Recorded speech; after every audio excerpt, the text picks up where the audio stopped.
This is my setup and it's looking kinda boring right now, which is why I'm upgrading my setup and even 3D printing some upgrades along the way.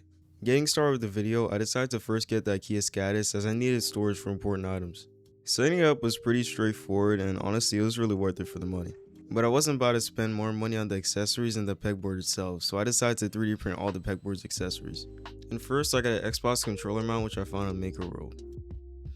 I also got a mount for my caliper, a keyboard cleaner mount, and finally some trays and a flashcard holder. Since my setup lacked lighting, I also got a monitor light bar, and it came with some RGB mood lighting which I liked. Since my setup lacked some personality, I also got a floating shelf for my LEGO McLaren antenna.